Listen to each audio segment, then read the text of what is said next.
أعوذ بالله من الشيطان الرجيم. Ada pertanyaan, bagaimana tentang perayaan 1 Muharram? Apakah ada dalam Islam? Ini nggak ada. Perayaan ini nggak ada. Nggak pernah Rasulullah mengadakan perayaan Tahun Baru Islam, nggak pernah ada. Nggak pernah ada juga mengadakan Maulid, mengadakan Nisfu Sya'ban, mengadakan Isra Mi'raj, atau yang nggak pernah ada. Karena hari raya dalam Islam itu hanya 2. Apa? Idul Fitri dan Idul Adha. Kata Nabi ketika Nabi datang ke Madinah, orang-orang di Madinah itu punya perayaan. 2 perayaan, Nairuz dan Maharajan. Kemudian Nabi bersabda sallallahu alaihi wasallam, Nabi enggak mengikuti perayaan mereka. Nabi bersabda kepada para sahabat, "Innallaha qad abdalakum bihima khairan minhuma Idul Adha wa Idul Fitr." Kata Nabi, sungguhnya Allah telah mengganti 2 hari raya itu yang lebih baik dengan 2 hari raya itu Idul Adha dan Idul Fitri. Hadis ini sahih, diriwayatkan oleh Imam Abu Daud dan yang lainnya. Jadi perayaan di bulan Muharram ini enggak ada dalam Islam. Dan banyak orang melakukan perayaan di bulan Muharram. Ya, perayaan-perayaan ini sebenarnya nggak boleh kita ikut dan nggak boleh kita merayakannya, tidak boleh. Dan banyak kesyirikan dan bid'ah dilakukan oleh kaum muslimin di bulan Muharram. Seperti saya ambil contoh, ya, keyakinan sebagian orang bahwa bulan Muharram bulan keramat. Ini nggak ada. Ada juga kebalikan lagi mengatakan bahwa bulan Muharram bulan sial. Ini dua-duanya tidak dalam Islam. Kemudian juga di antara yang bid'ah lagi yang dilakukan oleh kaum muslimin, peringatan tahun baru Hijriah 1 Muharram. Ini enggak ada dalam Islam. Enggak ada, sama sekali enggak ada.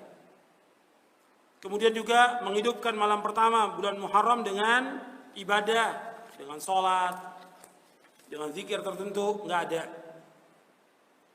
Kemudian juga mengadakan doa di awal bulan Muharram dan doa di akhir tahun, ini enggak ada. Ini ada yang buat-buat itu. Ya, dibuat-buat doa awal tahun, doa akhir tahun. Disebutkan oleh Syekh Bakar bin Abdullah Abu Zaid, kata beliau, doa-doa seperti ini adalah doa-doa yang tidak ada nasnya, dan ini semuanya perbuatan bid'ah. Kemudian juga ada orang mengadakan sholat Asyura, ini juga sholat 4 rakaat, dikerjakan antara asar dan zuhur 4 rakaat. Ini juga sholat yang bid'ah. Kemudian setelah sholat istighfar 70 kali. Ini enggak ada contoh dari Nabi. Dan beberapa lagi perayaan, seperti perayaan dilakukan oleh sebagian orang, seperti orang-orang Syiah mengadakan hari Syuro. Kemudian juga di Indonesia ini juga ada kirab Suro atau yang lainnya. Ini banyak bid'ah. Kalau kita lihat di bulan Muharram ini puluhan bid'ah yang ada. Makanya kita ikut. Termasuk juga di Indonesia ada perayaan lebaran anak yatim. Bubur merah, bubur putih. Ini enggak ada. Ini semuanya bid'ah.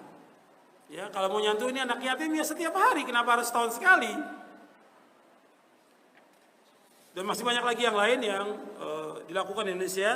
Adapun yang sesuai dengan sunnah, yaitu kita puasa. Antum ingat tuh, puasa tanggal 9 dan tanggal 10 Muharram. Sebab Nabi bersabda, afdhalus siyami ba'da Ramadan syahrullahil Muharram. Seutama-utama puasa sesudah Ramadan, puasa di bulan Muharram. Puasa di bulan Muharram. Hadis ini sahih riwayat Muslim. Nah, kapan Nabi puasanya? Nabi puasa tanggal 10 Muharram, Asyura. Dan ketika Nabi ditanya tentang puasa Asyura, menghapuskan dosa setahun yang lalu. Nabi tanya tentang puasa Arafah menghapuskan dosa setahun yang lalu dan setahun yang akan datang. Puasa Asyura menghapuskan dosa setahun yang lalu. Hadisnya sahih riwayat Muslim dari sahabat Abu Qatadah radhiyallahu anhu.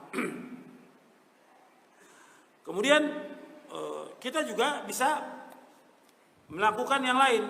Kalau disebutkan bahwa seutama-utama puasa setelah Ramadan puasa Muharram, Boleh nggak kita puasa tiap hari?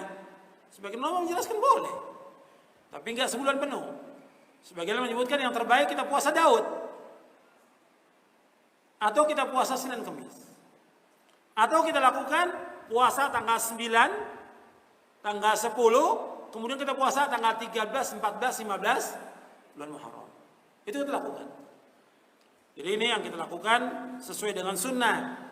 Adapun bidah-bidah yang dilakukan kaum muslimin jangan kita ikuti. Bidah-bidah yang ada jangan kita ikuti.